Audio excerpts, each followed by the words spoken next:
Captain's log. Han Solo. I'm Captain of the Millennium Falcon. This is Captain Jean-Luc Picard of the Federation starship Enterprise.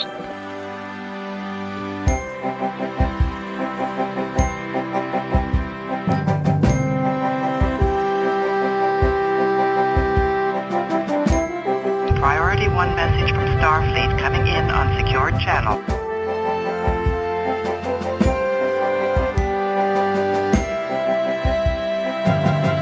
You're listening to Captain's Logs and Lightsabers.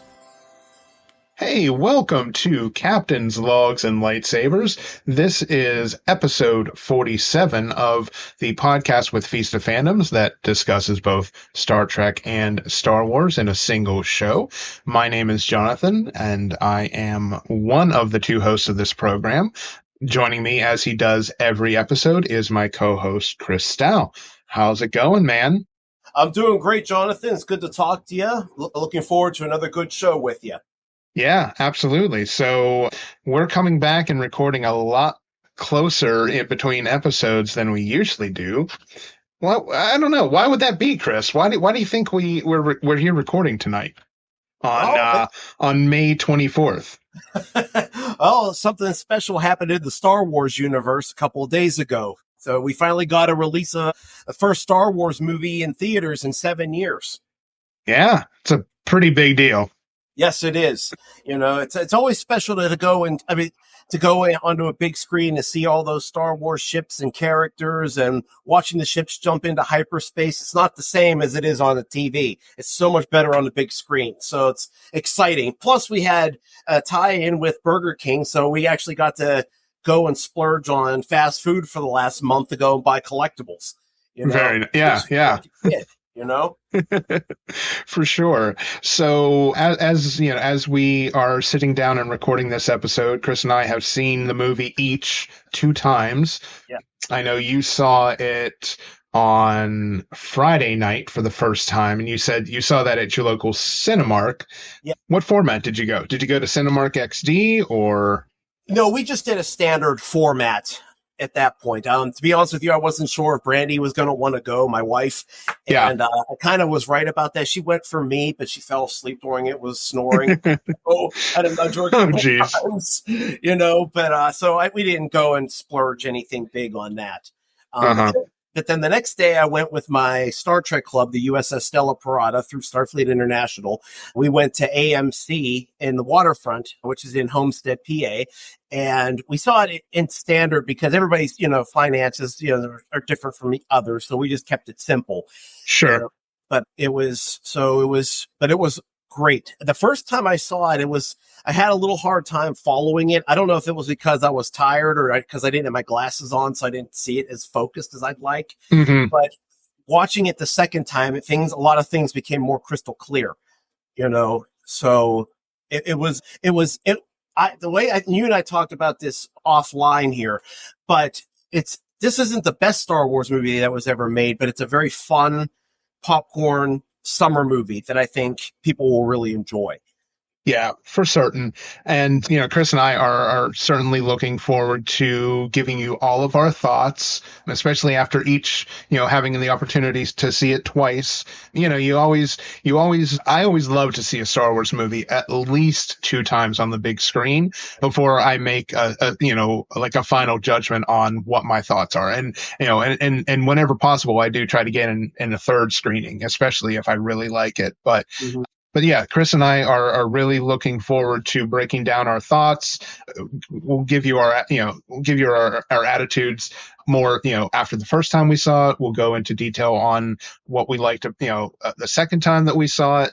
We will have a brief spoiler-free discussion, just giving you our spoiler-free thoughts, but we will eventually move into full spoilers when we talk about the specifics of the plot. So we'll give you plenty of warning and let you know when the spoilers commentary begins, so that way if you haven't seen it yet, you can go see it unspoiled and then come back and listen to our show after you've seen it. So But before we get into any of that, we're just going to play a little catch up because it's been about 3 weeks since we last recorded. So things have happened, of note for both of us. So Chris, why don't you let us know how things have been for you IRL?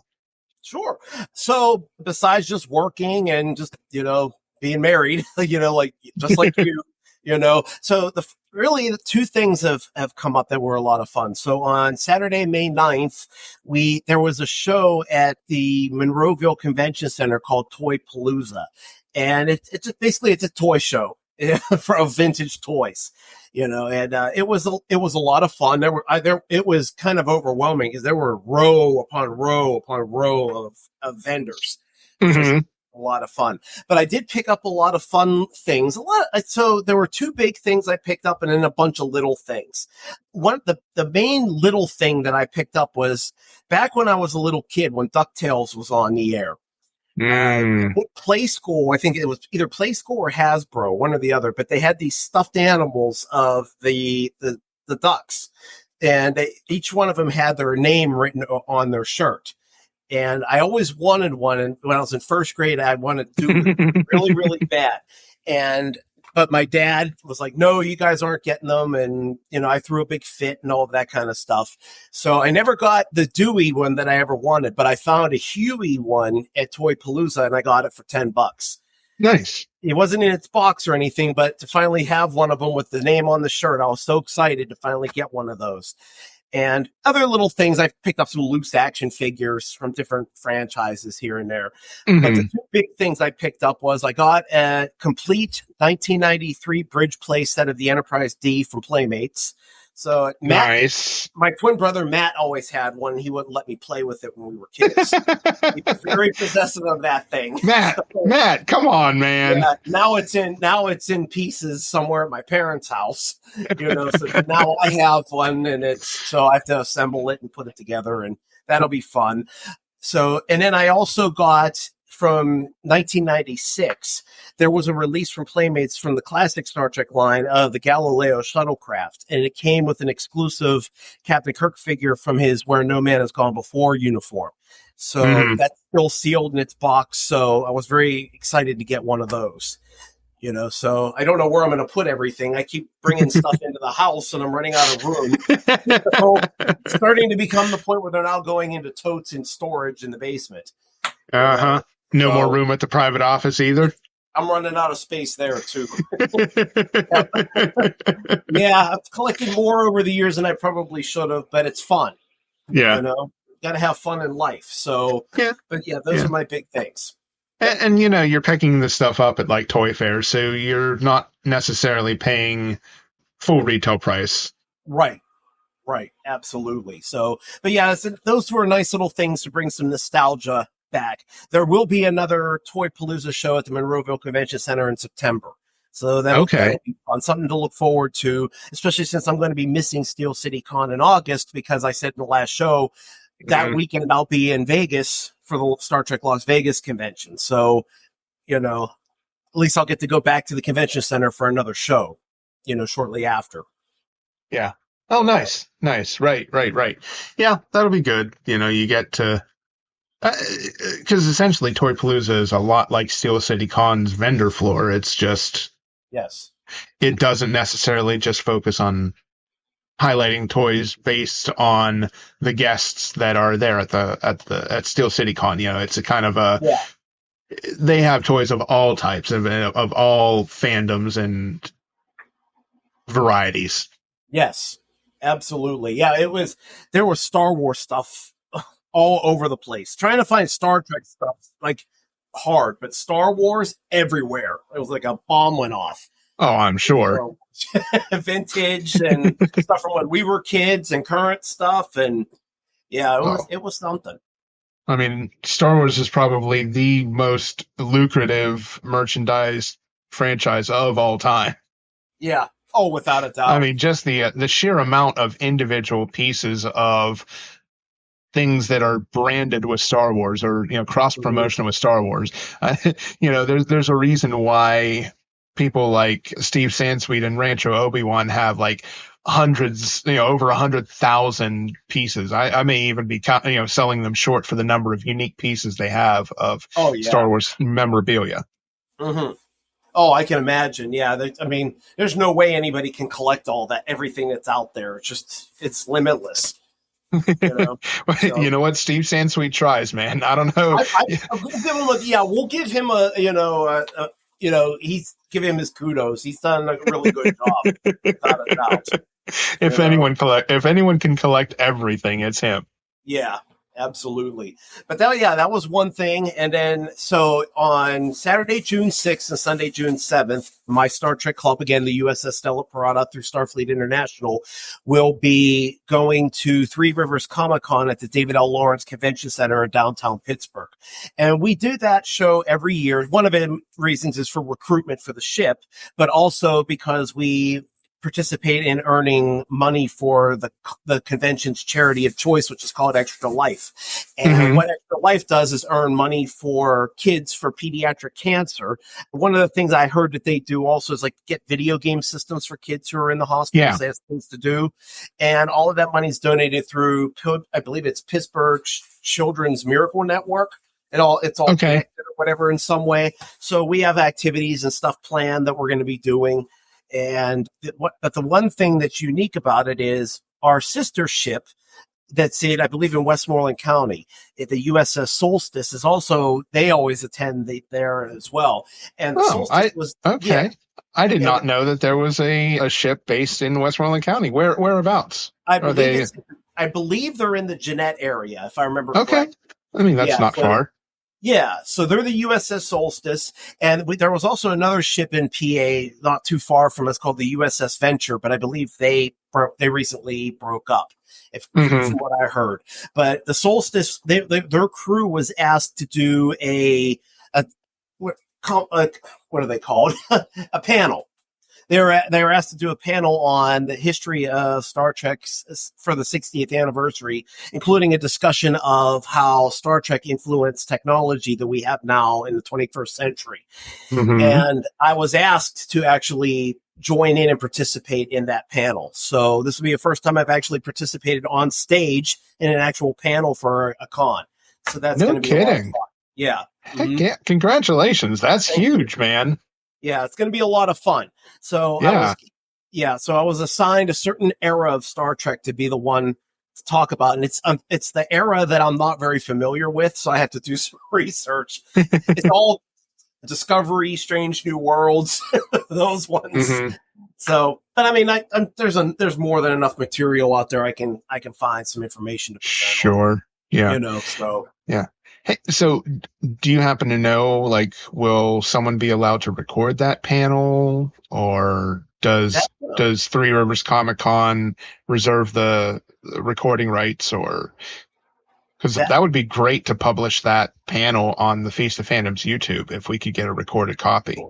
I will follow up and ask the people at the convention if that's possible. I'll also ask the captain of the Solstice is actually the one who's taking lead on this and put most of the PowerPoint together. So I'll ask him if they're going to record it professionally in some way, and I'll get back to you. Sounds good. Yeah, and I mean, we're happy to give credit where credit's due and shout them out, of course. Absolutely. And if you're ever interested in information on the Solstice, you could go on to, or the Starfleet International's website is www.ffi.org. So if you're ever interested in wanting to join a ship closer to you, there's information about the Solstice, and they have their own website. So if you're ever interested. Oh, very nice. Yeah, that sounds actually quite lovely. I'll certainly take a look. SFI what? .org. Yeah, okay. That's the official website for Starfleet International. And anybody out there listening, there are 20 different regions around the world of Starfleet. It's all over the planet. And just find an area, your area, what region it is, and go on their website. On there, you'll see a list of regions. You go on there, and they'll have all the chapters listed, and you can see all the different ships that you could join in your area. Okay, very cool. SFI.org doesn't come up with anything. There's SFI there's database. That's interesting. Unless maybe they did some changes. I know that let me see if I can pull it up here on my phone, because it's always been www.sfi.org. Let me see. www.sfi.org. Huh. They must have changed it. I know that they just revamped the Starfleet Academy website, where you can actually, as a member of Starfleet International, you can actually take classes. Free classes about different things, and they call it Starfleet Academy. Let me just type in Starfleet International. Maybe they changed it with all the new stuff they did. Starfleet International Fan Club. Okay. Oh, is this it? Yeah, they changed it. It's now Starship. It's StarshipKid, KIDD.org. Huh. Wait a minute. Is that? Wait a minute, region? No, that's not it. That's the region 3. Huh. Okay, yeah. Something changed. Wow. Okay, so ignore everything I just said until I find out what's going on. I had no clue. I was just on sfi.org a couple days ago. So that's wow. Okay. That is wild. Yeah. All right. Well, that's awesome. Again, getting back on track, that's awesome that you are going to be part of the panel. Yeah.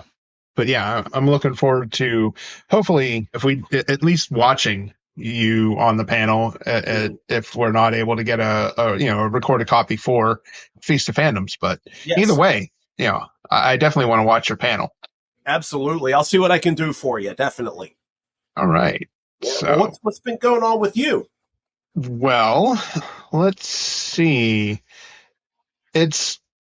Work has been interesting. A lot of behind the scenes stuff, but I don't know if I mentioned the last time we recorded that we're off again in the summers. Yes. Mm-hmm. Okay. And well, it essentially, when they laid us off for the summer, that's 7 weeks that we don't work.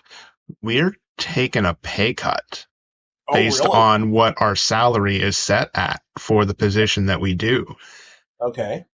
So, essentially, you take what we earn over the course of 7 weeks, and that's a pretty significant pay cut. Well, we had a meeting where basically the heads of our agency came and told us that, the pay rate is staying the same, and we all spoke up like, hey, that's not cool. Like, we were hired at a certain rate and a salary for the job that we do, and you're making us take a pay cut all because you don't want us working over the summer. Mm-hmm. So ultimately it came back, and our team leadership, our direct management advocated for us. A lot of the people with Westmoreland County, like the children's programming division, worked with, they advocated for us with the head of the behavioral health department. And we found out on Wednesday that the program is fully funded and we're getting our salary. So when we come back in August, our hourly will go up to, adjust accordingly. Oh, good. Good. I'm glad to hear that, because there's nothing scarier than hearing that something's going to happen with pay. Right. Yeah. Especially, with the current state of things and how the prices on everything have just skyrocketed recently. Mm-hmm. Absolutely. I mean, it's going to be hard for this. It's going to be hard being off over the summer with, only making about 45% of what I'm used to. Yeah. That's a rough one. Yep. Yeah, but I'll figure it out. This is not going to be a downer. This is of an episode. It's going to work out. Everything's going to be great. I'm going to figure it out, and I'm still going to have fun this summer, and enjoy as many of those 7 weeks off as I can. Absolutely. Yeah. And you need to look at it this way. If you can't get out and do a whole bunch of stuff, at least you're regenerating yourself for the new year. True. Which is invaluable for what you do. Yeah. Yeah. Yeah. I mean, you probably don't get nearly as much time. Not really. I was told when I started private practice, I was told I should take at least 3 vacations a year. 3, because it's just you get you get burnout very quickly. For sure. But with the trip coming up to Vegas, and we're actually, the Stella Parada is talking about going to the recently announced Creation Entertainment Star Trek convention in Philadelphia in November. Oh, so okay. We're talking about that being a crew road trip. And so that's going to cost more money too. So I got to work. And then when I'm in Vegas, I'm going to be missing almost a week and a half, 2 weeks of work. And being self-employed, I have no PTO, no sick time. So when I don't work, I get zip. So, it's going to be a lot of building up and trying to keep ahead of things until August. Yeah. Do you still keep in contact with Matt Yatsko from Cal? Yes, absolutely. Okay. I mean, I know they take a lot of vacations. He and his wife are both therapists, and they take a lot of vacations. So yeah. Mm-hmm. Oh yeah. So, yeah. You have to, because when in that kind of line of work, you have to, as a therapist, you're not just listening and going, how does that make you feel? Right. it's a lot of active listening can fry your brain. It really can, because you've really got to narrow in, listen to what they're saying. Mm-hmm. You got to be able to try to reformulate or word back to them what they're saying. Mm-hmm. You have to formulate the therapy while in the middle of them talking, while you're deciding what you're going to say to them. What activities, and it can be very draining. By the end of the night, there are times I'm so exhausted and just wiped. I love what I do, but it's a lot of mental work that can be very draining. So, I'm sure yours is too. Yeah. Yeah. And in much the same way that you hear about a lot of people's problems, I ask a lot of questions about mental health symptoms. And, I hear stories of, kids, personal struggles with mental health and with suicidal thoughts or trauma, abuse. I hear it all. So. Oh, absolutely. Yeah. Plus, in your case manager role, you have to be the one that knows all the services out in the community if you need to make any referrals to anybody. That's exactly. A lot of work. Yeah. It's not easy. No, not at all. And then, throughout the year, if I meet with a family at the start of the school year, I'm working with them the whole rest of the school year, until June or whenever it ends, So, a lot, parents, needs come up from time to time where, I have to provide resources and referrals, and, sometimes I'll have to provide, a lot of support, or, I might need to refer to other, county programs. Mm-hmm. Oh, definitely. Yeah. And your clients are going to expect that you know every single thing in this entire county and beyond. Mm-hmm. So it's a lot of work doing the research and putting notes and folders together and knowing where you can go to access things. And for sure, people don't realize how hard that can be. Mm-hmm. Yeah. Yeah. So moral of the story is take that vacation, take that PTO. What's the point of hanging on to it if, especially in a field where there's high burnout, high turnover. Absolutely. You're absolutely right. So so that's how things are going from a work and career perspective. Personally, I think I've talked a few times about going to bar trivia every Thursday night at a local microbrewery. So far, we've gone every week this month in May that they've had trivia. So next week is the last week of, this coming week rather is, this coming Thursday is the last week in the month. And as of right now, we are the top team for the month. Oh, nice. How many people are on your team? Most of the time, it's just me and Kylie. Occasionally, our friend Sarah will join us when she's free because, she has a baby, so she's not always free. Or, she may have things for the baby. She still has a personal life, too. So she doesn't always join us, but yeah. So sometimes we have two, or most of the time it's just Kylie and I. She'll join us. Sometimes she'll bring a friend as well, to make, to be the fourth on our team. So we have 2, 3, or 4 people on the team. But the thing is, we regularly hold our own very, very well against a team that consists of like 8 people. Okay. So, That's great. even if it's just the 2 of us, we're holding our own, but as far as, we may not win every single week, but we always get a high amount of almost always get a high amount of points. So, when you look at the monthly, we tend to, we tend to rank pretty well in the monthly standings. Yeah. Well, that's wonderful. But I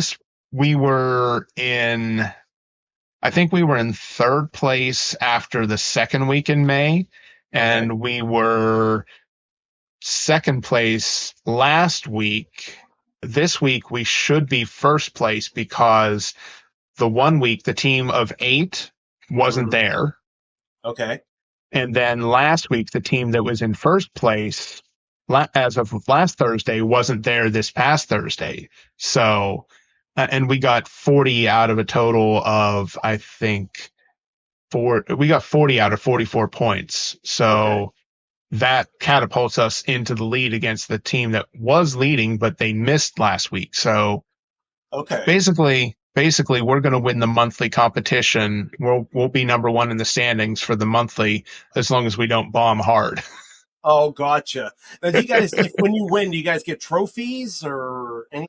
So if you win each week, each week, the 1st, 2nd, and 3rd place teams get a gift card for the microbrewery.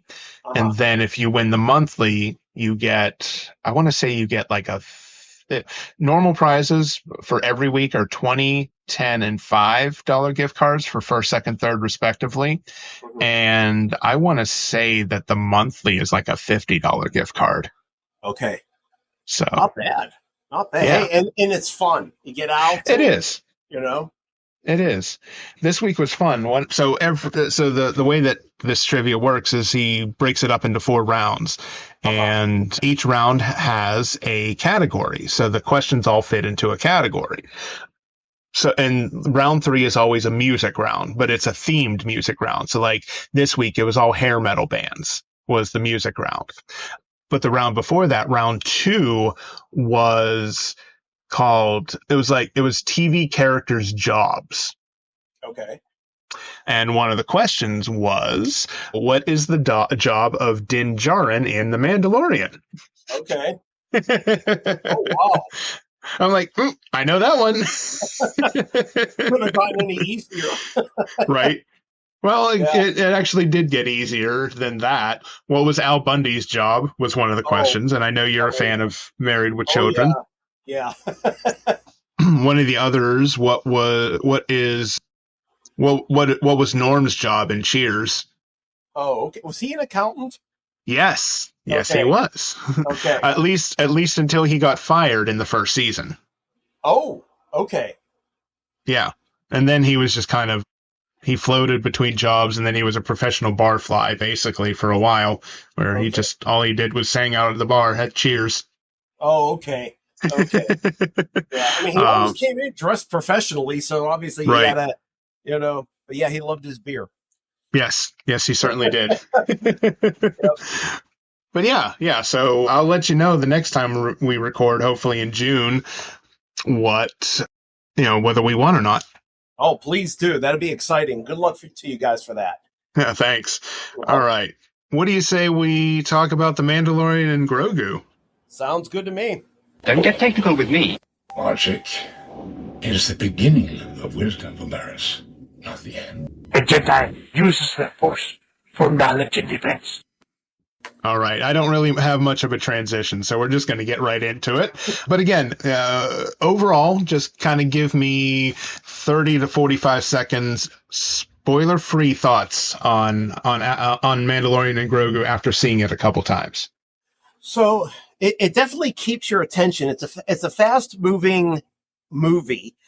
So, and it definitely follows up right where season 3 left off. I mean, you don't need to know everything that happened in season 3, just some basics so that you know the setup of it. And, it was fun to follow up on a previous character from another movie, I guess you could say. And I think it honored the characters very well. And it was a good story. And Sigourney Weaver, that's not a spoiler. Everybody knows that she was in it. It was nice to see her in something that wasn't in movies.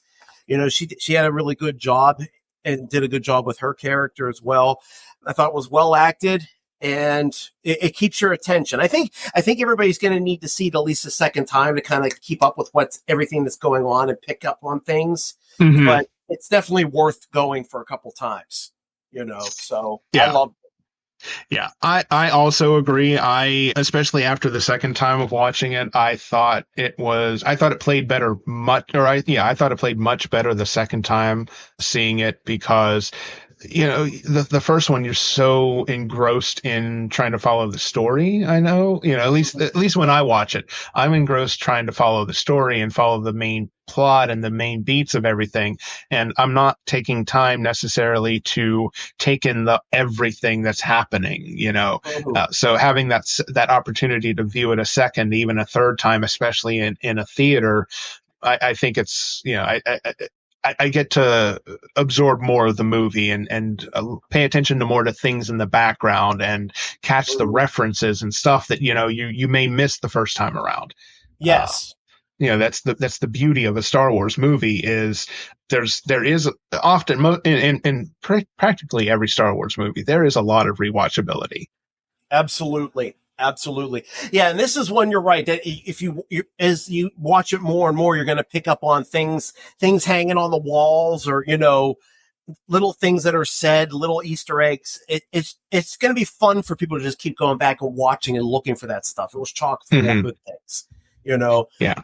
You know, again, like I said before, it wasn't the best Star Wars movie that was ever made, but it's a lot of fun, and it does its job for a good summer movie. Well, let's take that a little bit further. You know, you say it's not the best Star Wars movie ever made. Let's give some spoiler-free criticisms. What didn't you like, or what did you think could have been better? Some of the pacing in this, like the beginning of the second half of the movie, because it went from being very action-packed through a lot of the first half, and then it kind of just slowed down. And we'll see. I mean, the people out there will see it just kind of, in a certain part, it starts to slow down just for a little bit.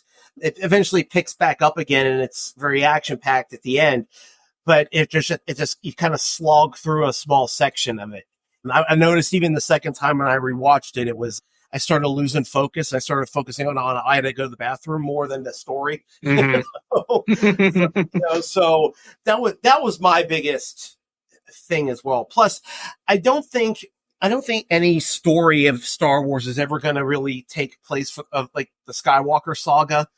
I think those stories are so strong and so interesting, and like you just get drawn into it, you know. Even though the characters in The Mandalorian are really, really good, I don't think they're ever going to be as iconic as what, you know, the regular original Star Wars movie characters were. So I think that's sometimes it's just, you don't get dragged into their story as much. Maybe that's just my thought. You know what I mean? Yeah. I see what you're saying.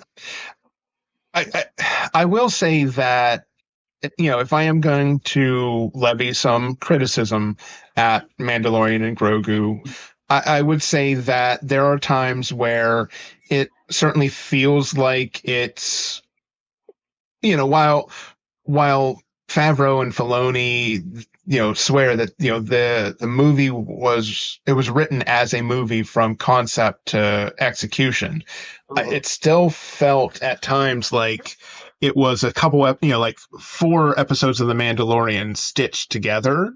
That's the point. Now, granted, I'm not, you know, even though it did feel like, you know, like a few separate story arcs of The Mandalorian, I will say that it did feel more cinematic than the show. Like, they did some pretty clever things with shot composition and camera angles that made it feel more cinematic in nature and less like, you know, a TV show. I liked how I liked the music for the most part. I think Ludwig Göransson did a fantastic job of making the you know, using the theme he created for The Mandalorian, the ba ba ba ba ba ba ba ba ba ba ba ba ba ba, all the different variations on that and the different arrangements throughout the movie. It felt like it was, a big screen adaptation of The Mandalorian. Like it felt like an episode of the show, it felt like it belonged within the show and the established look and the aesthetic of the show. But yeah, it did feel a little too much maybe like the show, especially that third act, where you said it does slow down. Because pretty much acts 1 and 2 of the movie, or if you want to say episodes 1 and 2 of the movie, were action packed pretty much nonstop. And then, episode 3 kind of takes it back, slows it down. It's almost like in a TV show where you have a bottle episode after a big, you have a bottle episode that's lower cost, less production, less cost to produce because, you blew your effects budget for the season in the 2 prior episodes, Yes. It's like in the 6th season of Deep Space Nine where you had the Dominion arc for those first 5 or 6 episodes. Yeah. And then they do the bottle episode, the very next episode where Worf and Dax get married. Right. Not very special effects full, and it was just on the sets and, Yeah. But at the same time, that third section the third act of Mandalorian and Grogu really, there was still, you could tell that there was, budget put into it, at least as far as the puppetry was concerned in that third act. Like, absolutely. The puppet work in the film is absolutely phenomenal. Yes. And I appreciated it a lot more the second time around. Yeah. Well, you're right. Again, because I was able to pay attention more to, to the background stuff, to the things that you missed the first time around. Absolutely. And I'll be honest with you, even though that Act 3 was kind of slow, there was character development for sure. There was a lot of growth, and we'll talk about that later in the episode. But yeah, it wasn't like pointless. It wasn't a pointless time in the movie. It was still important. Correct. There was character growth. I've seen some complaints about the characters don't learn any lessons or don't grow. I absolutely disagree wholeheartedly with that. Yes. I would say that maybe the criticisms are valid as far as Mando, his growth is concerned, or lack of growth in Din Djarin, but the other main characters in the film really have a lot of growth throughout. Oh, especially Grogu. For sure. Yeah. And a lot of it happens in that slower third act. That's the ironic part. Yeah, exactly. It's you if you were watching this as a season of The Mandalorian, you could hardly call this a filler episode. Right. Act 3, you could hardly call Act 3 a filler episode. Mm-hmm. Yes. Because it does advance the characters. It does create growth. It does have the characters end in a different spot than they begin the act. Right. Absolutely.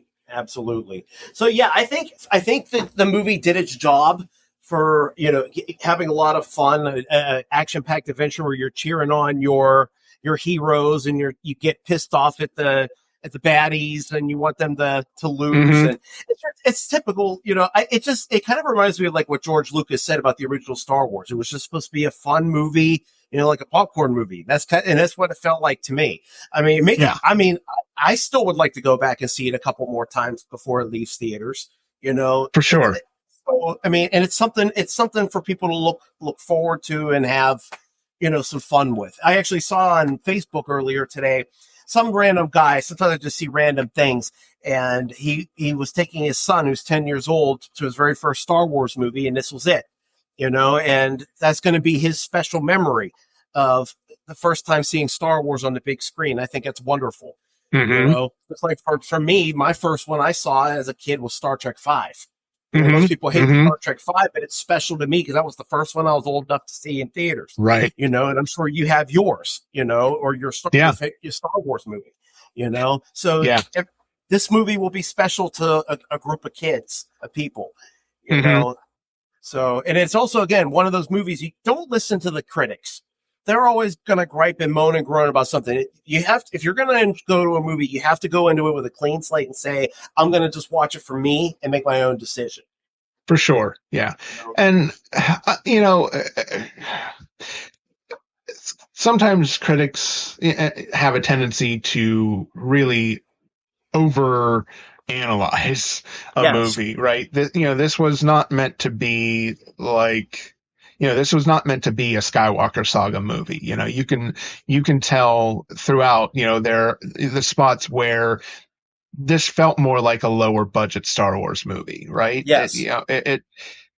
But the way that I think that even though it was a lower budget film, and you can tell in some of the effects and some of the shots that don't look quite like they had the full, might of ILM behind it. The latest technology is making sure that it looked perfect and crisp. You can tell though that they spent every single penny of the budget on something. Uh-huh. Right? Absolutely. Whether it was the puppetry, whether it was the stop motion animation, which, that's hella old school when it comes to Star Wars. That takes Star Wars back to its roots with the stop motion animation. Yes, absolutely. And I'll be honest, the first time that I saw the movie, there were times where that stop motion, it pulled me out of it at first, because it was so different than you could tell that it was stop motion, but it almost looked a little janky at first until you kind of, it did look a little janky, and it looked like it was maybe not as crisp or as it could have been. But again, the second time it played just fine.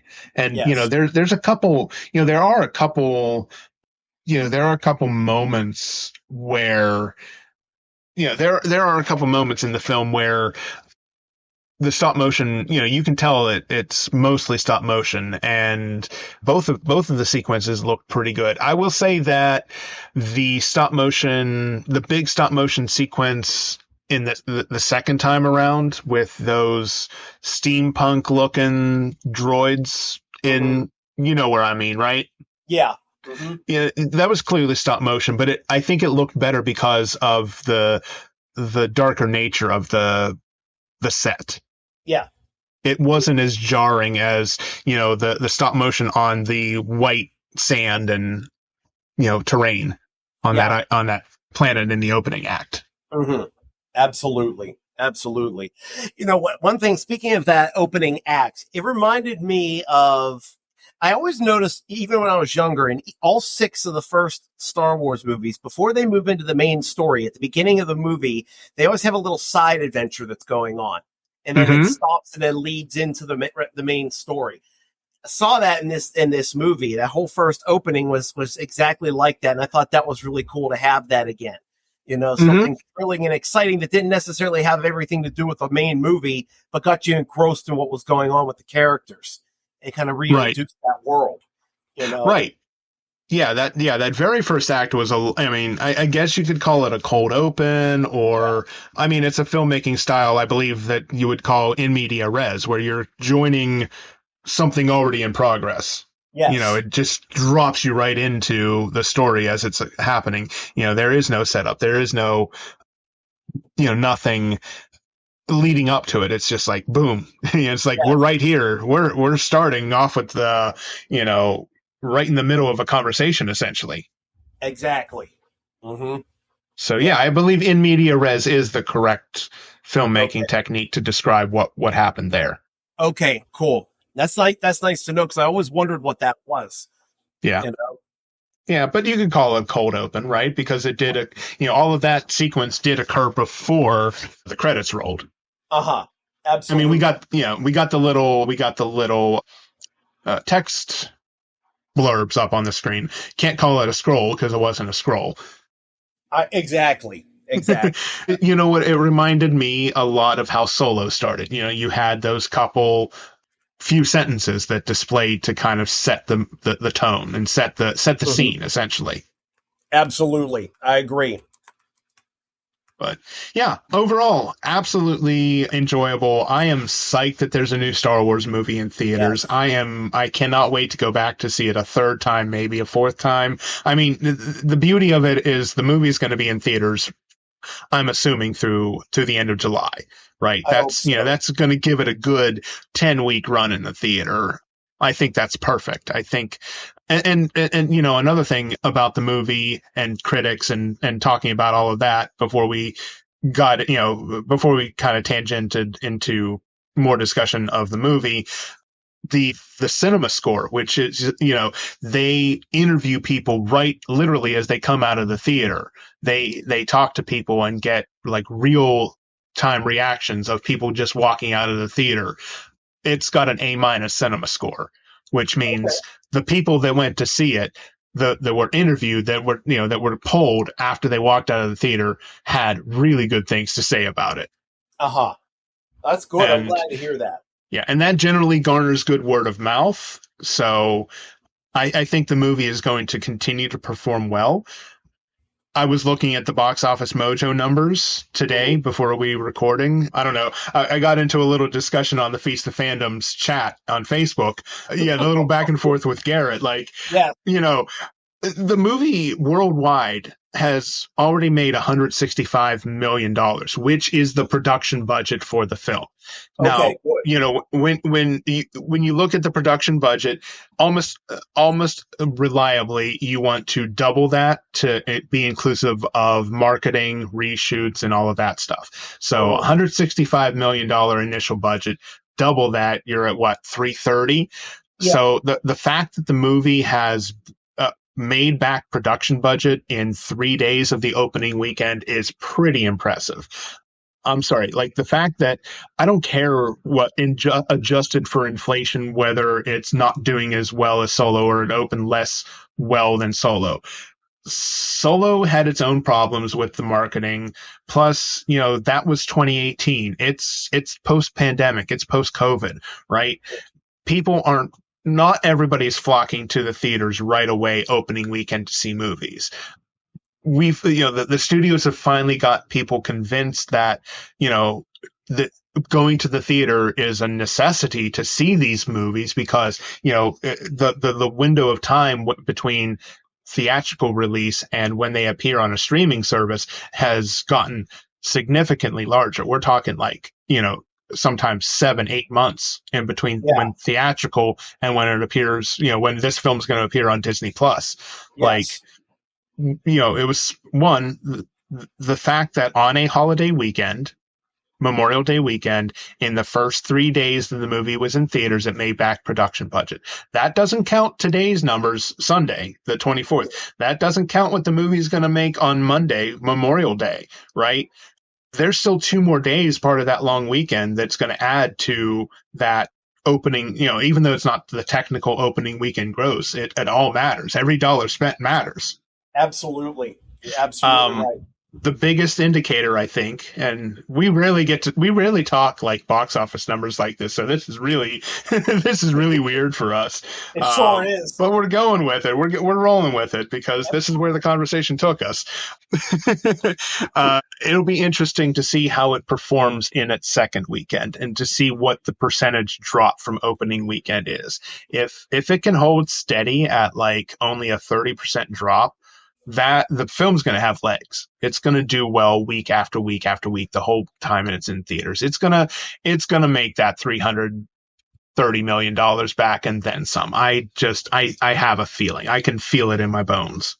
Absolutely. So, it looks like it's going to end up being a success. Even if it doesn't make all the money that maybe some of the other ones did, it's still, it did something. It brought Star Wars back in a positive way, and that'll lead us into next year when Star Wars Starfighter comes out. Yeah. I mean, Lucasfilm wants to make money, but they'd be happy if the film can just break even and make back its production plus marketing. That's a good sign. Yes, absolutely. If agree. It can do that. So, All right. So, any other non-spoiler thoughts before we go into full-on spoiler territory and discuss plot points and really spoil some of the references and cameos and such? Yes. I can't think of anything else. I'm ready to dive into the nitty gritty. All right. Sounds good. Well, folks, this is your spoiler warning. Red alert, spoilers ahead, whatever, spoilers are coming. Abandon all hope, ye who enter here, if you haven't seen the movie from this point forward, okay? So this has been your warning. Yes. All right. How do you want to discuss this? Do you want to go like moment by moment, or, like basic set piece by set piece? Yeah, we could do that. That's fine. Okay. Sounds good. All right. So the movie kicks off, again, we talked about it in media res, right? It drops us with a few title card or a few a few cards just kind of setting the scene and letting you know what is going on, what Mando and Grogu have been up to since we last saw them in season 3 of The Mandalorian. We find out that Mando and Grogu are working very closely with the New Republic, even though, he's a bounty hunter for hire, really, is he though? Yeah. He's been helping to capture Imperial warlords that have been hiding, as part of the Imperial remnant, who are trying to hold on to what little power they have remaining. So he's been helping out the New Republic in hunting down these warlords, which really, I guess, isn't too much of a spoiler, considering that the marketing and the trailers did have some talk about that. But we do, we get the title card, or rather the text card saying what's going on. We're dropped into a middle of a conversation. It's like a little bunker. You can tell that it's on a cold ice planet because you can see the Imperial warlord's breath, as he's talking to his people that are in the boardroom or the bunker with him. And then they start to hear some noises, and there's some calls on the radio from stormtroopers. Mando's in the building, Grogu, we see them and we see Mando really start to kick some ass. Mm-hmm. He sure did. I mean, dude doesn't miss a shot. It's very action packed. Once Mando starts, like from the time that the action starts in the bunker, from when Mando, it doesn't let up until the end of that first part. Like, it is near constant. So. Yeah, so Mando and Grogu work together. They're both, in different parts of the bunker. I love the mouse droid and Grogu. Like, that was such a great part. I mean, and that was only a little tip of the iceberg of the Grogu content we were going to get in this movie. Absolutely. The one part I really liked during that whole Imperial scene, I missed it the first time I watched it, but when Mando was fighting everybody, and the Imperial warlord told all of his subjects to arm themselves while he fled, I missed that part initially. And I don't know where my brain went. I was like, I must have zoned out for a second or whatever, and then when he comes in after he kills those two snow troopers or whatever, and they all drop their guns and point to the elevator, I thought that was because the warlord's like, lay covering fire. Like, exactly. That's the equivalent of, you're going to be, my cannon fodder. You're going to cover my escape. Yep, which is typical Imperial behavior. Yeah, I mean, wouldn't you drop your weapon and point to where he went to? Hell yeah, I wouldn't die for him. Hell. No way. That sumbitch. Exactly. Only caring about himself. Exactly. And then I was surprised when that one guy was it the ATRT, I think they called them. Yes. Was on a little thing, and then he went down, was looking for Grogu, and then they shot him, and he exploded. That took me by surprise. I was like, whoa, that's pretty violent. I mean, you figure that those ATRT walkers are meant for larger targets, and the size of those laser bolts, that would definitely separate your body parts from one another. Yeah, he's definitely not coming back together after that one. Humpty Dumpty, yeah. God. Humpty Dumpty had a better chance of survival. Exactly. Now, the AT-AT part, that was one of my favorite parts of the whole movie, because we never got to see the whole inside of an AT-AT. Yes, so I know. And it was like, so you're like looking around like at every little thing to see what stations there were, all the lights and obviously they're big, but I mean it could hold quite a lot of people. There was even an escape pod in one of them that the warlord got away. Yeah, exactly. Yeah, me either. I mean, again, you never get you get the sense of scale that these things are huge, but they never focused on the body, the fuselage, all that much in previous times that we've seen those walkers. But the fact that we get that, that was I agree with you. That was one of the coolest sequences, was being able to see inside of an AT-AT walker and see how they, how much effort goes into running them. I mean, it's like a tank, basically. It's, you've got a lot of personnel inside of a tank. Absolutely. Or maybe not a tank, maybe more like a troop transport. You're going to have a lot more of a crew necessary to run it. Absolutely. Yeah. And just that planet itself was beautiful. I've always had a thing for snow planets. Yeah. Just some, I guess maybe it kind of brings like a Christmas kind of vibe to it a little bit. Maybe. Just the snow and everything. But I thought the planet was beautiful. And the scenes where he was running in the ATRT down that slope. Well, him and Grogu, I think it was right before the AT-AT part. Yes. The scene was beautiful. The whatever they did, whether that was computer generated or they used real footage somehow and melded it all together, it was stunning to see on screen. I mean, I know there were scenes of the film, like, I don't know if they got shot composition or, that they had put, used some film and then projected that. But I know a lot of the movie filmed in California. So, as varied as California is, I mean, with the fact that you've got ski resorts in the same place that you have beaches is pretty impressive, right? Yes, it is. Yes, and what is it with like planets in sci-fi shows and movies all being like mono climate? Yeah. I know.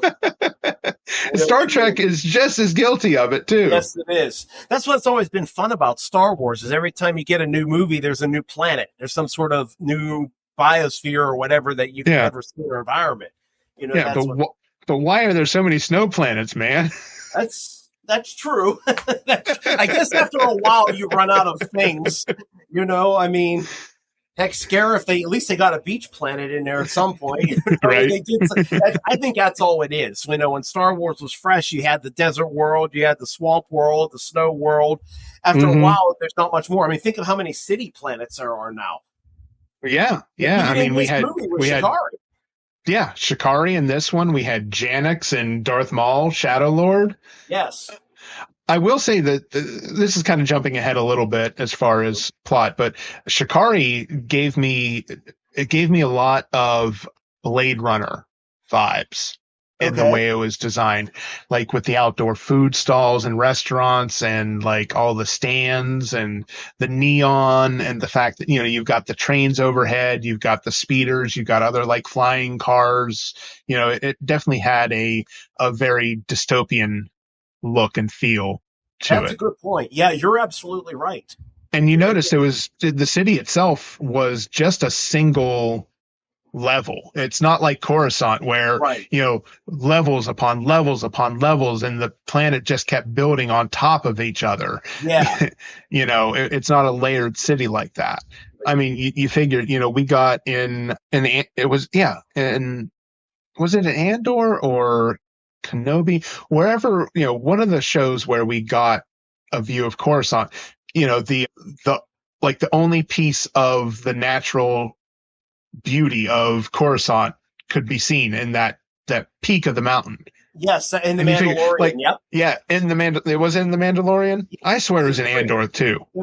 It might, it might have been. That's possible. I swear Yeah, it was definitely in Mando's, the third episode of season 3, because I just did a season 3 rewatch right before the movie came out, and that was a big piece with Dr. Pershing. Yes, that's right. Yeah. Yes, you're right. Yeah, so they show them out. Like, you figure the fact that the city is built up to the peak of a mountain gives you an idea of how many layers and levels there are to Coruscant. But Shikari was nothing like that. Oh, no, no. And again, you're right about the Blade Runner thing, because I've been thinking, even the color of the city, like that rusty orange, brown, goes right along with what you said. That was a good catch on your part. Definitely. Yeah, I love that aesthetic. That might actually be, of the city planets we've seen so far, Shikari is my favorite. Is it? Yeah. I can see why. It had a neat look and a neat feel to it. So it was a lot. There was a lot of fun that happened on that planet. Yeah. In this movie. And they could have taken a different direction with it. Like they could have made it more like a Vegas style, Sure. But absolutely. Yeah, the fact that and they build in some interesting lore with the city itself, or with the planet itself, how the government rations salt. Yes. Mm-hmm. Yeah, that was very unique. Yeah, that's not something you would ever think like would be a thing in Star Wars, but yeah. Mm-hmm. But hey, rationing salt, making it, treating salt like the commodity, like the very lucrative commodity it was in the early civilization, right? Yeah. I think I was listening to a podcast and they were talking. I was listening to I was listening to a podcast just earlier today, the Blue Harvest podcast. So I'm going to shout out those guys. The one co-host, Will, was saying that the word salary comes from the days of the Roman Empire, when a lot of the soldiers would be paid in salt. Mm-hmm. And that was their wages because of how valuable salt was. Wow. So salary comes from salt. That's a cool piece of trivia. Right? Hopefully they'll ask that question to you at your trivia. Tie it all together. Yes. He did a thing like that once with a trivia category where it was a lot, like things like that, like weird facts, and it did not go well. Right. It was probably one of the categories that had the worst overall performance from all teams. Uh-huh. It was pretty bad. Really? Yeah, he said, "Yeah, I'm probably never going to do a category like this again." Yeah, exactly. So okay, so let's rewind a little bit. We were talking about Shikari, but really, I guess, after the AT-AT sequence, we find out that, Mando is a little bit of messy when it comes to how he takes out the Imperial warlords in the deck of cards. Yeah. When he returns after a successful mission, when he returns to, and I cannot think of the name of the planet where the New Republic base is. Yeah, I can't either. I kept thinking it was part of Navarro, but I know it's not. No, it's definitely not Navarro. I know they mentioned it in season 3 of The Mandalorian, didn't they? They were at the base there. That's where we first saw Zeb in live action. Yeah. Right. Yeah, exactly. Okay. So whatever the name of the planet that the base is on, we get introduced to Colonel Ward. Was that her name? I think so. Yeah. Colonel Ward, played by Sigourney Weaver. She is not too happy with Mando, because the whole idea was to try to bring this warlord in alive so that they could get information where the other warlords that they're tracking down are. Yeah, absolutely. But it's a little hard to get information out of somebody who's dead. Yeah, very true. Very true. Yeah, I mean, I guess go ahead. Sorry. Mando did what he felt he had to do by shooting him down, to stop him. I don't know if he was trying to kill him or not, but I mean, he was trying to stop him one way or another, but yeah. So I wanted to real quick go back to that before they landed at the base. Mm-hmm. That the opening credits was very unique. Yes. I loved it. I loved that. Watching the names of the actors at the front for the first time. That was very unique. It is, that's never been done in a Star Wars movie before. Mm-hmm. Yeah.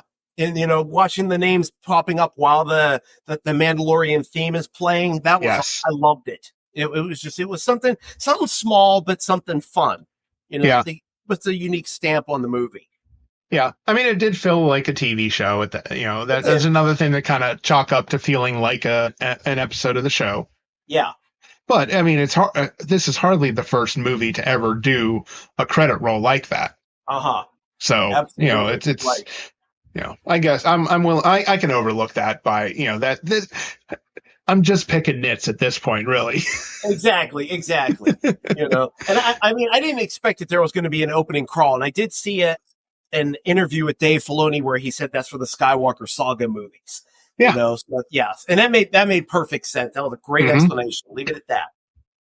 Exactly. I agree. I mean, we didn't get anything like that for Rogue One. We didn't get a crawl. We didn't get a crawl in Solo.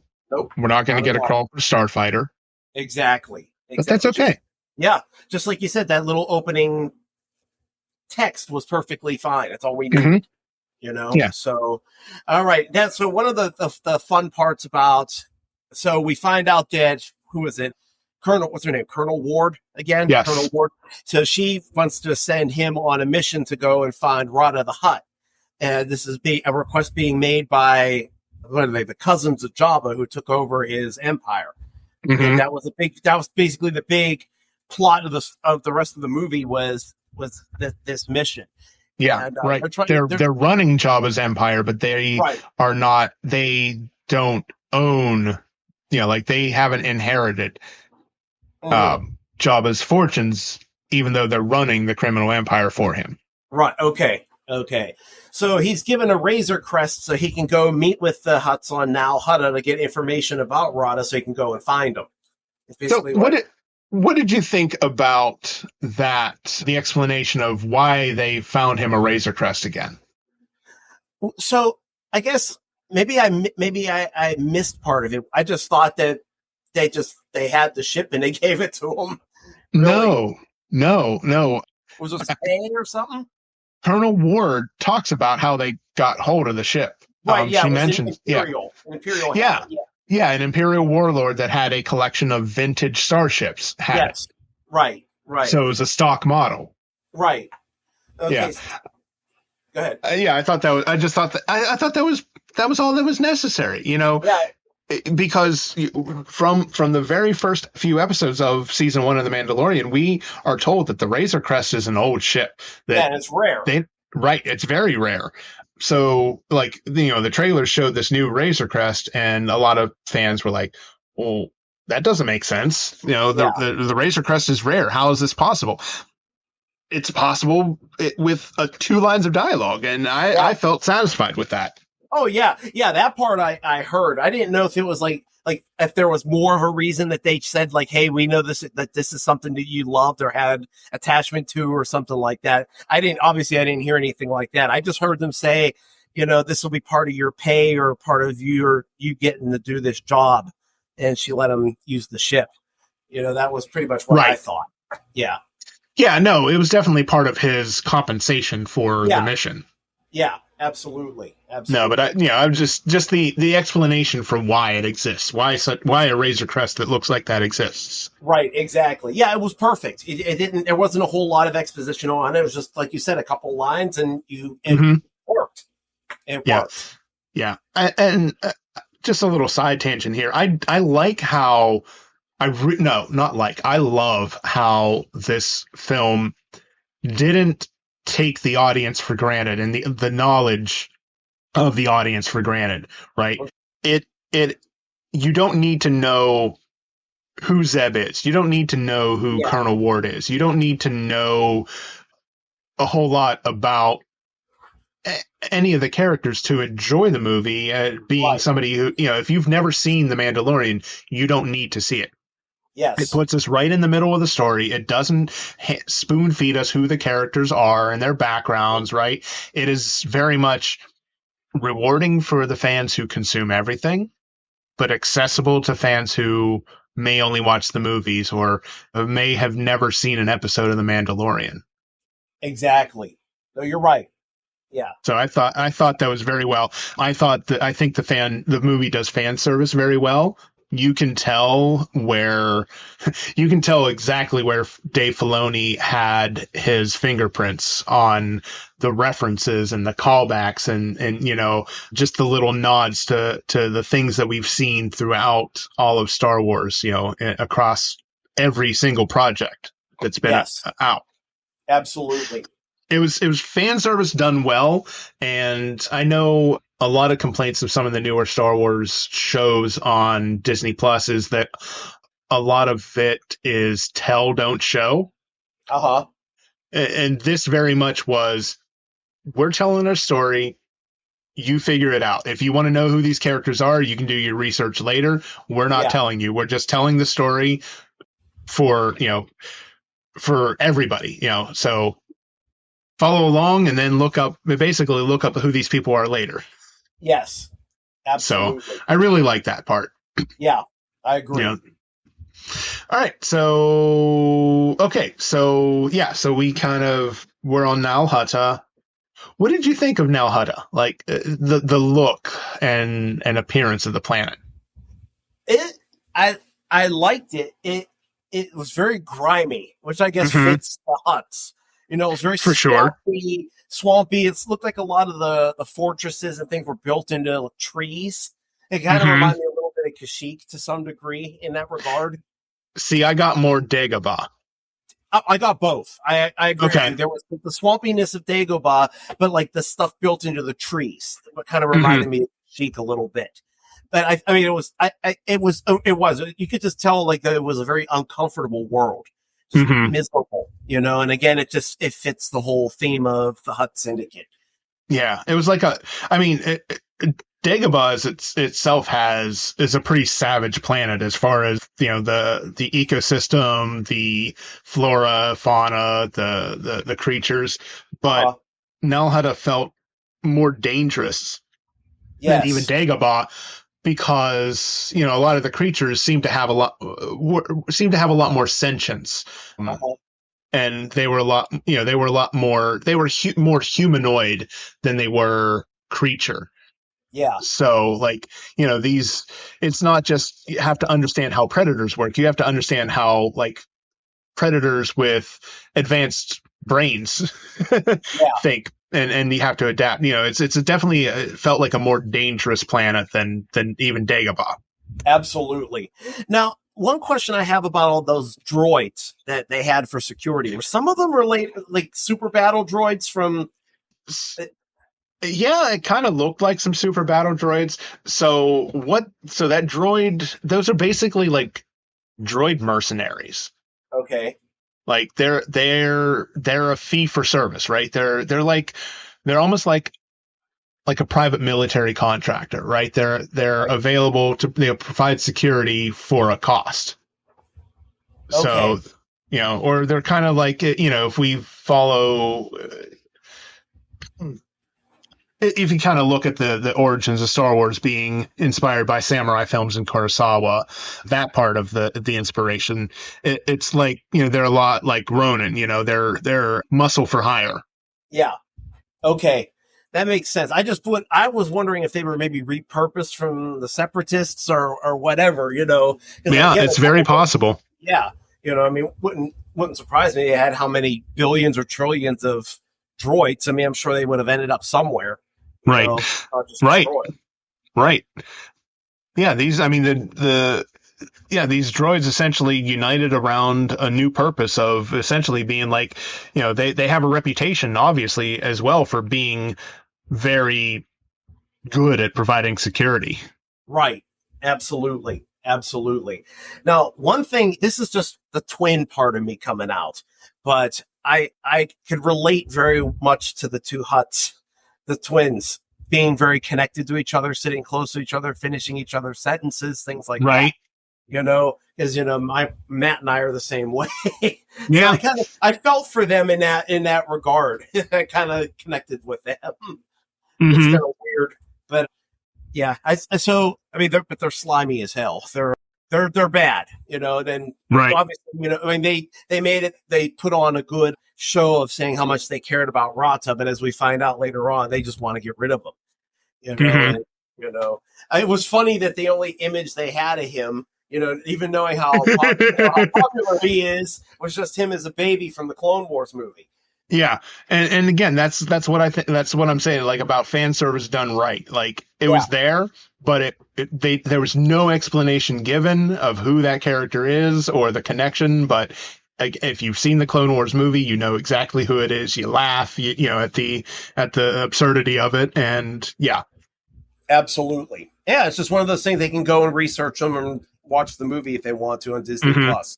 So yep, for sure. Yeah. Let's see. So we find out that from the twins that their mission is to rescue Rada the Hutt, Jabba's son, formerly known as Stinky by to Anakin and Ahsoka. Yeah, so they have to rescue him because he's fallen in with a bad crowd and lost his way. Mm-hmm. So they send him to what the heck? Why can't I think of the name of the planet? Shikari, the moons of Shikari. Yeah, thanks. Yeah, so the he's sent to the moons of Shikari and to rescue him who's being held prisoner or being held captive, as the twins say. So that kind of kicks off our second act of the movie, where we find Shikari and Mando is looking. Mando is looking for information, so he stumbles across this food truck or food stand owner, voiced quite well, or very. I love the characterization by Martin Scorsese of this character. Okay. You knew that was Martin Scorsese, right? Like, I didn't. The director of The Godfather, and I didn't know. No, that's Coppola. Sorry, that's Coppola. Never mind. Okay. So it was Martin Scorsese did the alien there. Yes, he was the four-armed alien.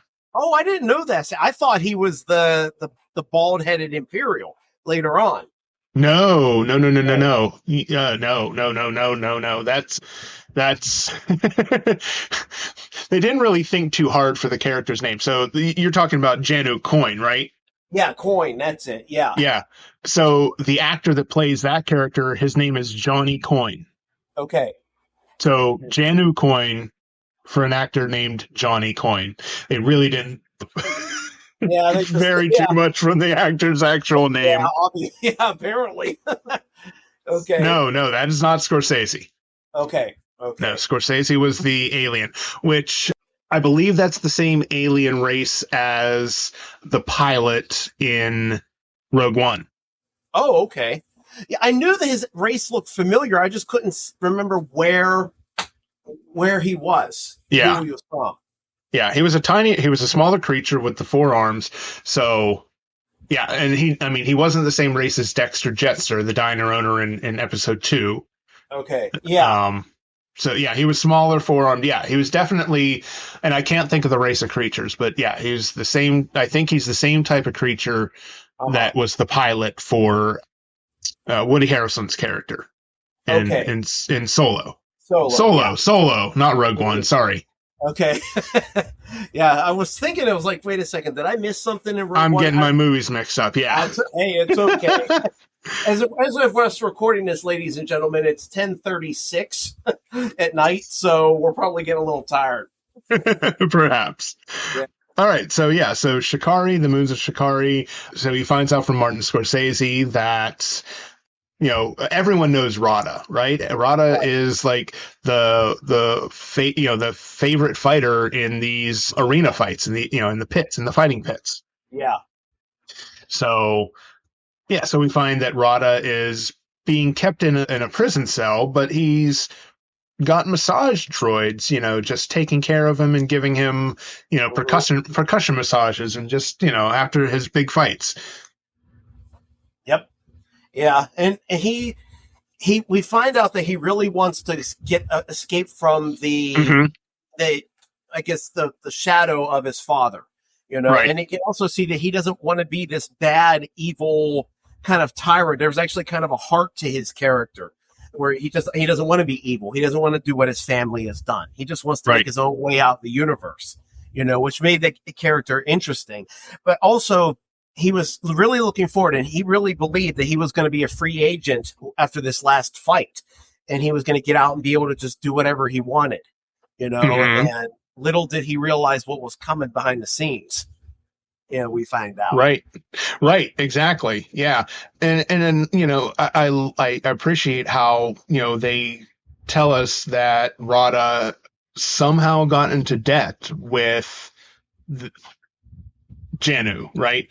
We don't know how he got into that debt. It's not told what he did to get into that debt. It's just, it's a little bit of knowledge that's dropped, kind of like, when Lando talking about the battle, the maneuver at the Battle of Tanab, right? We don't know it took us forever to find out what the Battle of Tanab was and find out what exactly Lando did. So it's kind of like that, will we, 30 years down the road, will we find out how Rada, got into debt with Janu? Right. Yeah, you never know. Who knows? But yeah, those are the things about Star Wars that I love. It's just like these little drops of these little nuggets of lore and background without any further explanation. It's just there to get fans to think and talk about. Just like we're doing on a podcast. Who'd have thought? Absolutely. Yep. All right. So we see Rada goes in and he does his fight, and Mando and Grogu are watching, and then I've tried to remember. He goes and Mando goes and tries to find. He talks to Janu, right? That's his name, right? Again, Janu. Yes. Okay. And it sounds like basically it's like he wants Mando to actually join him in the fights as well, because it's a rare commodity to have a Mandalorian actually fighting in these kind of arena things. But we also find out, because Mando's supposed to go and get Rada and take him back to the rest of the Hutts. We find he says this is his last fight, and that by talking to Janu, he realizes this is, what did he call it, a Djarik fight? Yes. Is that the word? Djarik? Yeah. Djarik, yes. Yeah. And he's gonna fight until he's killed. Right. And you know what Djarik is, right? That's a card game, isn't it? No. Djarik is that hollow chess game that they play on the Millennium Falcon. You're right. Absolutely. You're right. I never realized that until just now. Yep. Yeah. Yep. And if you notice, all those creatures in Mando and Grogu were the same creatures on the board, the chess pieces on the board in Djarik. Wow. Okay. Well, good. So now that we actually got to see it for real, that's awesome. Right.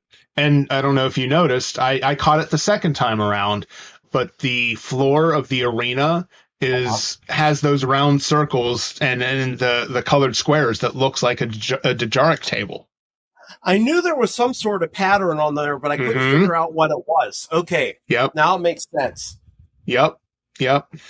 And, again, fan service. This might have been maybe the most on the nose bit of fan service, was the one creature in the arena doing the same move to the other creature that he does in A New Hope, where the bigger creature picks up the troll-like thing and slams him on the ground from behind. Oh, nice.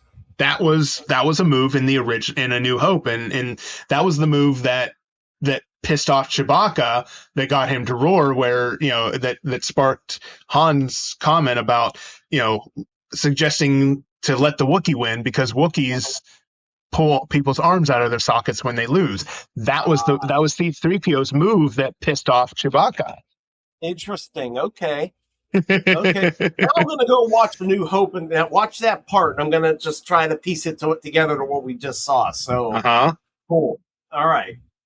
I don't know about the little electrified creature, if that's on the Djarik board and we just never saw what it does in the brief time that we see it in A New Hope. But the one that the catalyst for all hell breaking loose when Rada threw him up into the electrified barriers, basically. Exactly. Did you see the oh shit look on those people when they realized the ship was gone? Yup. They couldn't get out of there fast enough. Yeah. Janu was like, I suggest we make a quick exit or something like that. Yes, exactly. Absolutely. Yeah. But yeah, like we were talking, Rada is trying to escape the trauma of living in his father's shadow and trying to be like he says, he's trying to be his own man, right? And escape that shadow. Like that, that's pretty profound. Yeah. Yes, it is. You would think he would be like this. You would think he'd be this spoiled rich kid, basically, who would want to take over his dad's stuff and live a privileged life. Right. And he didn't. It was the complete opposite from any other Hutt we've ever seen. Yeah. It's, you know what? It's I mean, I'm not saying it's exactly the same because the circumstances aren't at all the same, but it's almost like the parable of the prodigal son. Yeah. Absolutely. Yeah.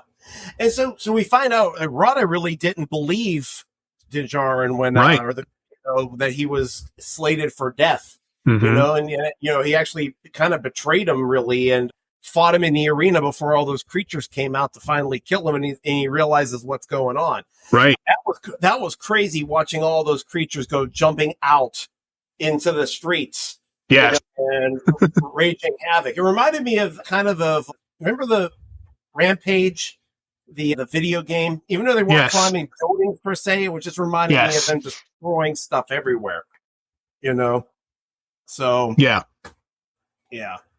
But that was a lot of fun, and then we finally got Rada. They finally caught him and put him on board the ship, and this is where we find out that Jana, what was his name again? Janu.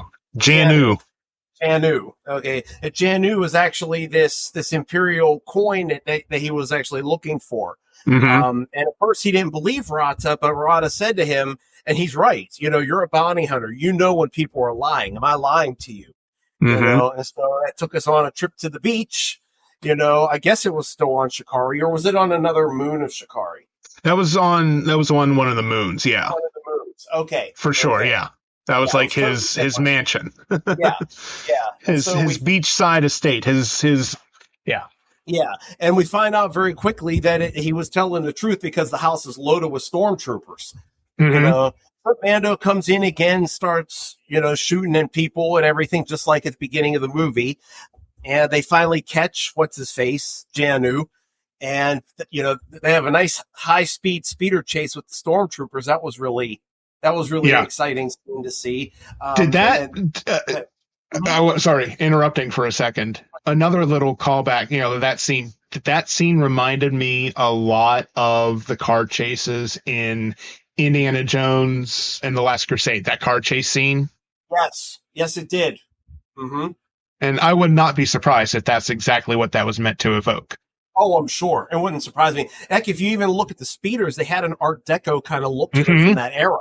Yep. So you're probably hitting the nail on the head right there. Yep. Yep. This, I mean, like all these little things, like I know. I did not expect to get all of this amazing content in this movie, honestly. Absolutely. And the more I think about it, the more I love this movie. Yeah. I know it's like I can tell with us both talking about it, we're getting excited about the parts that we watched, and it's pretty cool. It's pretty cool. And again, we talked pre-spoiler about some of the criticisms. Like, neither of us is saying this is a perfect film, but exactly. But it was a fun film. Yes, it's certainly worth. It's good that it got made. It was something good to add to the lore of Star Wars in general. So so after this, so they take Janu back to the base and turn him over to the New Republic. This was the part that really kind of bummed me, was about the movie. I thought there was going to be more Imperial involvement in it than we actually got. I thought it was going to be more like dealing with the Empire in this film. But once he's turned over, that's about it with the Empire. They're done. Their story's over for the rest of the movie.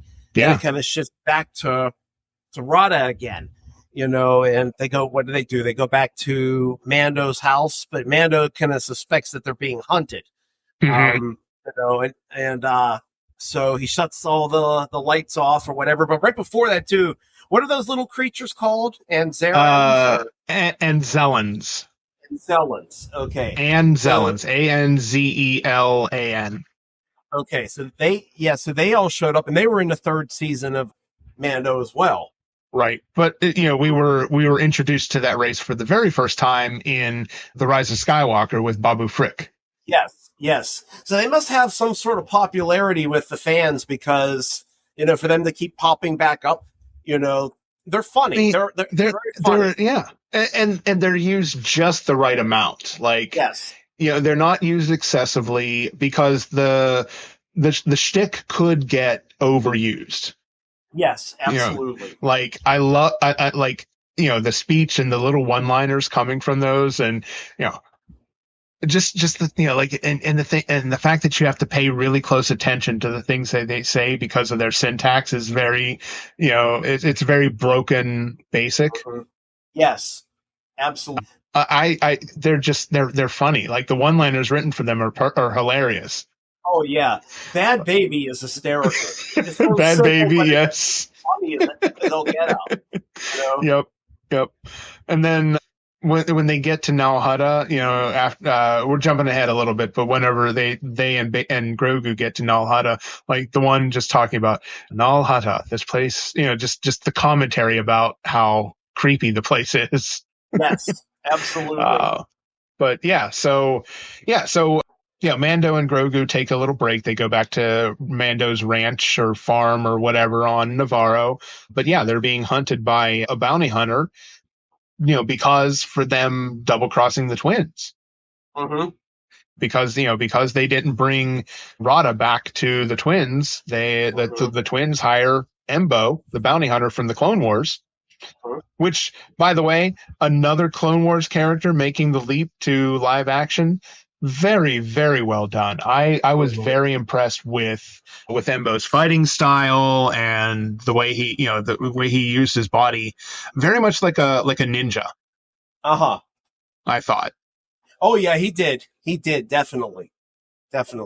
So they take him back to Nal Hutta, and then they're obviously they're angry and want him dead because of the betrayal, and they actually disgrace him first by taking off his helmet, and then we see Rod has actually been captured because a ship came to Navarro and picked him up. And so they ended up getting him, and he's now hooked up to some sort of table, getting electricity or something in his scalp. Mm-hmm. And Mando tries to stop them, and he gets sent down the pit, kind of like in Return of the Jedi. And then we see there are these two weird, like amphibian kind of characters. I guess they were in episode 4. I saw the action figures. Like they were the Amani. That's it. Yeah, couldn't think of the name. Yeah, I don't think they were. Were they in episode 4? I know there was one on Jabba's sail barge. Maybe that's episode what 6. It was. Okay, maybe that's what it was, because I remember they were showing action figures from the vintage years. Mm-hmm. And I think they call the character, like the character's name is like Amanaman. Uh-huh. In the Return of the Jedi, so he's of the Amani race. Mm-hmm. So I guess Amani is the plural, Amana is the singular of that race, if I had to guess. Uh-huh. Just a little background, it's one of those background characters that never really had much of a story until fans started, picking out the character design, and the story was built around the character for like the card games and the data book entries, all of that started to get a history. But it was good to see those characters or those creatures coming back into Star Wars again, and really seeing how effective they were at fighting, right? They were pretty deadly. Mm-hmm. They were pretty savage. Like, I can see why Jabba had one on his sail barge. It's pretty difficult creature to take out from his home planet. Mm-hmm. Absolutely. All right, so he goes down the hole, and he takes out those two characters. Then we see another wonderful, huge Star Wars beastly character, this dragon snake that tries to eat him. And eventually we find out when it takes him into his jaws, he gets punctured by a tooth. And so he's fighting poison now in his system, which the Hutts say, even if you win, you're going to die. You're going to lose no matter what. Right. And then so Grogu and the little guys end up using an explosive to actually get him out of it through a vent or something, I guess, in the wall. And that's how he's able to escape. And then the Hutts go and send all their droids and everything after him. And he manages to do a very good job during that fight. I mean, he shoots most of the droids down to the point where he's finally, at the end, he's like, I can't do anymore. I can't move, you know? And so Grogu was supposed to have gone away with I always forget their names. What is it again? The Anzellans. Okay, the Anzellans. They had their tiny little ship. You know, that obviously Mando was like, that was a funny moment. He's like, I can't fly that ship. So he sends Grogu away. And he thinks that Grogu went with them, but he didn't.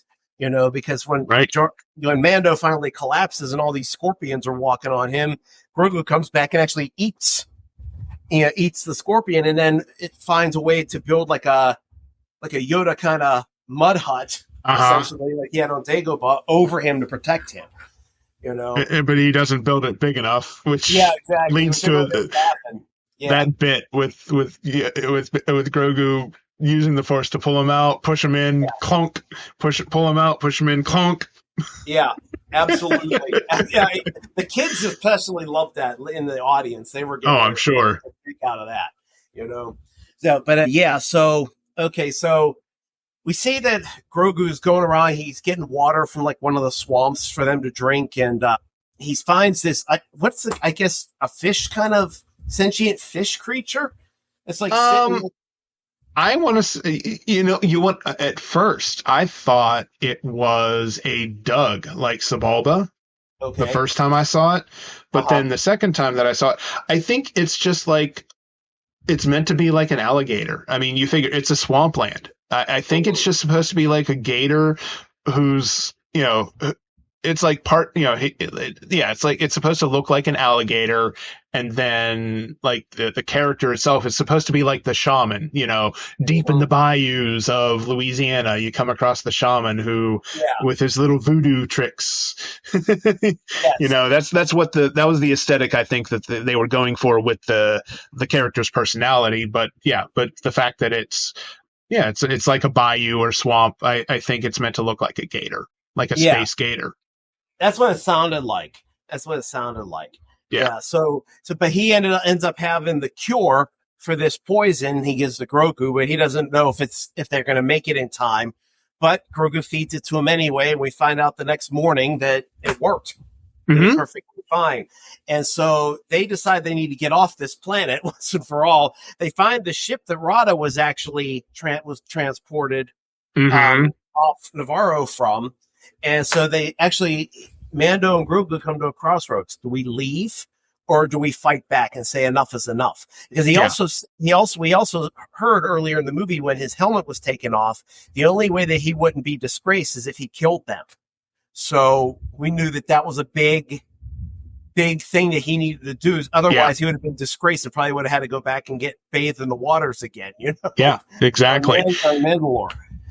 So that's what kind of led back to this whole thing. They decided they were going to get Rada. He was going to kill the Hutts and end their reign once and for all. He'd had it. Yeah. Now, I do have one nit to pick with that sequence with the ship. Again, this was probably the movie's maybe not only, but at least the most egregious example of tell, don't show. We did not need the line from Mando saying that was the ship, the gunship that brought Rada, that Rada went on. We would have, the ship design was unique enough, even with all of the stuff in the swamp coating it. You didn't need to be told that was the ship. And then you certainly, when that ship took off with the unique like little legs, we would have known what that ship was. We didn't need an explanation. We didn't need Mando saying that it was the gunship. I thought that was that was a very egregious example of tell, don't show. I gotcha. Good point. Good point. Yep. But the ending battle with the Hutts and their forces, that was certainly very exciting. Seeing all the droids get taken out and finally seeing Rada being freed and then attacking the cousins and Yes. how he basically beats him into the floor, and they're saying, "No, you're going to kill us, kill us all," and they go falling.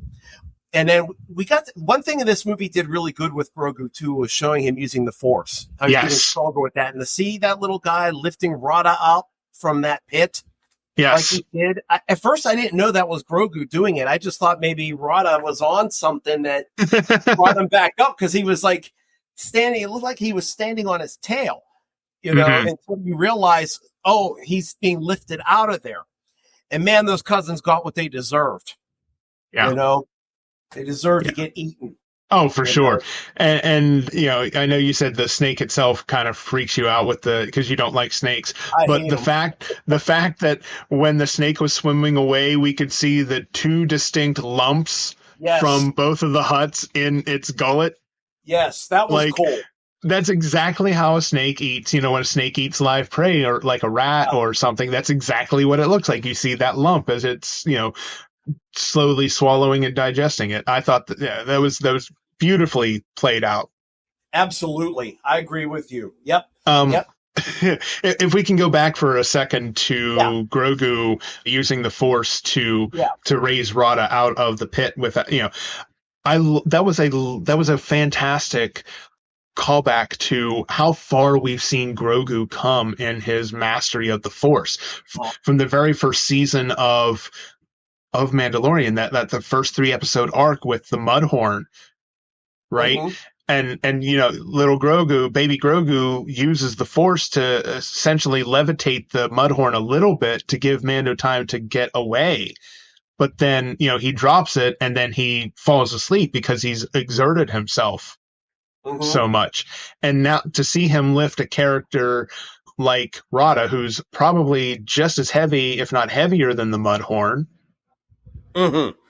with perfection, lifting him out of the pit, setting him down, and not being tired and not having to take a nap. Like the growth of that character in the Force, like you said, it was so cool. Yeah, it was. That was definitely.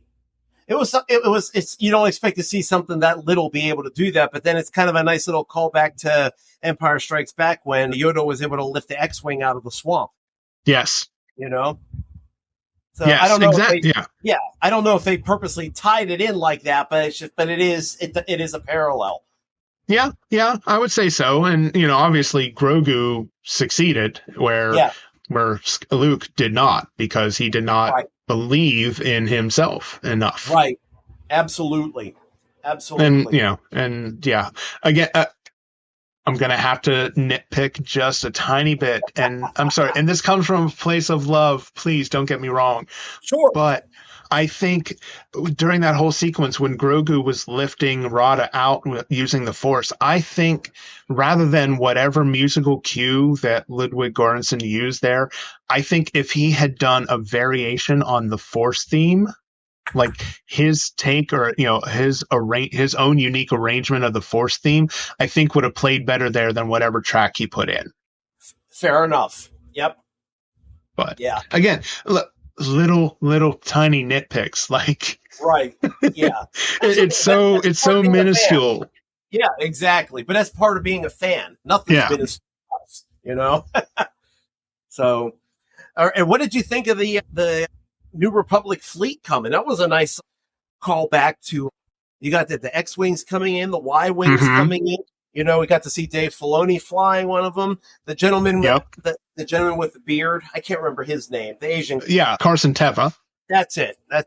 And then seeing Sigourney Weaver piloting an X-Wing, that was pretty cool too. Yeah. I mean, she's a sci-fi legend, so that's just great. Yeah. I mean, I know her, she's Colonel Ward, but let's really, just like, we have Space Jimmy Smits, we have Space Sigourney Weaver. I don't care if her name is Colonel Ward. She's Space Sigourney. Absolutely.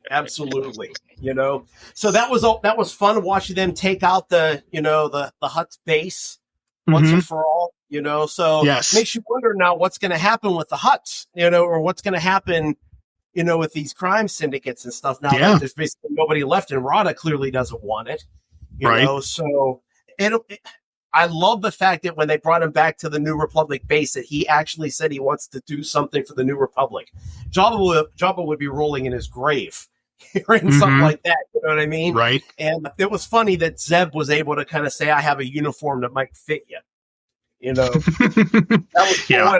You know, and the fact that Mando said, I don't think you're going to fit around here. Don't take this the wrong way. You know, it was almost like he was kind of making like a fat joke, just in a different way, you know? Yeah. I mean, that was a little bit much. Yeah. But you know, it worked. It all worked. The humor worked. It did. You know? Yeah. I mean, some great one-liners. Yeah, absolutely. Actually, I wanted to. So you saw it twice. So the sound of the engines that the little Anzellan's ship makes. Yeah. I don't know if this is Mandela effect or if I'm just remembering a sound wrong, but did it sound to you like the same sound the cars make in the Jetsons? Yes. Yeah, but it wasn't the ship itself. It was that scooter or whatever that they had when they first came to their house on Navarro. Okay. Yes, you're absolutely right. Somebody good. I was wondering if anybody else thought that. It did sound that way. Was it the sound, or is it enough of a sound alike that it's tricking us to thinking it was the exact sound? You know what? I don't know. That's a very good question to do research on. You're right. Okay. I mean, it could have been just enough to make it sound like it. You know? Yeah. But it's definitely based off it. There's no denying it. Okay. I'm glad I was not hearing things. No, you weren't, because I thought the same thing. Or we're both being Mandela. I don't know. Exactly. Yeah. But so I think that takes us pretty much right to the end of the movie. So I guess the question is now, where do they take Mando's story from here? Is there anywhere else to go? That's a very good question. Now, I mean, I wonder if we are ever going to get that Avengers style crossover where, the events of Ahsoka, Mandalorian, whatever other projects, I know we never got that Rangers of the New Republic series that we were supposed to, but, remember they were planning like an Avengers style crossover to be ultimately like one film to tie it all together, and Filoni's supposed to write it. Okay. So that's still on the planning stages, or last I heard, it's still in process. It's just they're focusing on getting Starfighter out now, and of course, Filoni needs time to get the pieces on the board where they need to be for that final film. Absolutely. So we may yet get another even abbreviated season of The Mandalorian to move those characters into place. Absolutely. Yeah, I don't think they're done yet. Just after watching it, because at first I said to myself, when Mando was dying, I said to myself, I wonder if they're going to kill him off, and this is going to be the it for their story, And then when he survived, I was like, oh, they got other plans here. Something's coming. They're not just going to leave this hanging. Yeah, for sure. Right. The ending was an ending to the movie. It wasn't an ending to the story. Exactly. Yeah. So it'll be very interesting in the next year or two to see what's announced, especially when Star Wars Celebration hits. See if there's anything, or even San Diego Comic-Con. Who knows what's going to be mentioned there? Exactly. Yeah. So I don't know, but I think overall, I thought it was a wonderful movie. I can't wait till it comes out on Blu-ray. I'll make sure I get my copy of it. Yes. It's definitely this was going to be worth adding to the collection. So, oh, for sure. Yeah. I agree with what you said earlier. 8 out of 10 for me. Yep. Definitely an 8 out of 10. After it's very possible that it'll go up a tick higher after seeing it another time. Like I was saying in the Feast of Fandoms staff chat. Yeah, it's very possible it could go up to like an 8.25 for me. Yeah. There you go. Very good. Cool. All Anything right. else we need to discuss about the movie? I was just going to ask you that. So I believe my answer to that then is officially no. I think we've pretty much. I think we've Right. The only little side thing I'll say is, and as we're talking, I'm sitting here holding the action verse figures from Hasbro. I have Zeb and I have Grogu. Mm-hmm. I'm not impressed with the molds. Grogu's looks normal, but Okay. I haven't bought the Mandalorian yet. That's the last one I need still. Mm-hmm. But he and Zeb look over muscular, kind of like those Power of the Force. Yeah. I don't know if you've seen them in the store, but they look like Mando looks like Hulk Hogan on steroids. And they even released the Darth Vader figure. I saw it in the same line. I saw it at Target last week, and he looks buffed and muscular and stuff. It just looks odd. They look oddly shapen, you know. Grogu, like I said, Grogu looks great, looks normal. So that's just a little side note. It's not the movie itself, but just of the products that came out, the figures. I felt they should have made a nice figure line for the movie, not just some distorted looking things, because they're not going to sell.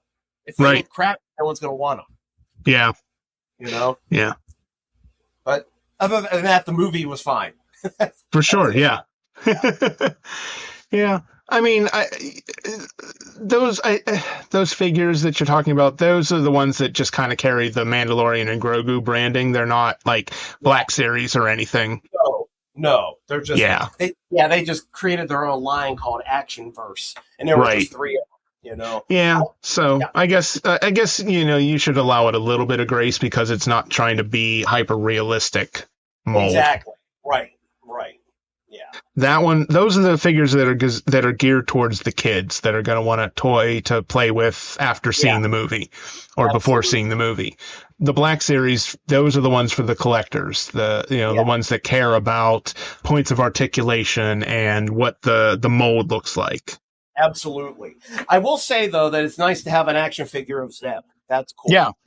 You know? I mean, has there been a Black Series of Zeb? I want to say there has to have been. There might have been. I'm not sure. Now, the one figure I wish they would have made, maybe they're going to, I don't know, is Rada. I want a Rada the figure. You know, that would be perfect. I have a Jabba the Hutt from years ago that spits slime, so I'd love to add Rada to that collection. You know. Yeah. So. Yeah, they did. They have done a Black Series of Zeb. I thought so. They did. Okay. Yes. Okay. Good. Awesome. Well, that'll be good to look for. Definitely. Yeah. Now, whether there's going to be one for Rada, Hasbro does not currently offer an official 6-inch figure, Black Series figure. So nothing has been announced yet, but it's possible. Hey, you never know. Anything's a moneymaker. So, I mean, yeah. Yeah, absolutely. All right. So, we have been recording for damn near 2 hours. So, and we sat down about 3.5 hours, about almost 3 hours ago. We sat down to talk pre-show. So, yes, I think on that note, we have talked this movie, this 2-hour-12 movie. We have talked about it for the past hour plus. I think we've talked it to death. So let us know what you thought of The Mandalorian and Grogu. With this episode, we might try out a new feature on YouTube where Kat from our fearless leader of Feast of Fandoms was telling me that YouTube now has a feature where you can insert trivia questions and answers into a YouTube video. Oh, that's cool. So I may come up with a few trivia questions to intersperse through our YouTube post of this episode. So we'll see. Very nice. Very nice. But until we get this episode released, and then until we sit down and record episode 48 of Captain's Logs and Lightsabers, this was episode 47, The Mandalorian and Grogu's Super Show, as I'm going to call it. But yeah, we hope you enjoyed our conversation, and until next time, may the Force be with you. Live long and prosper. See you next time.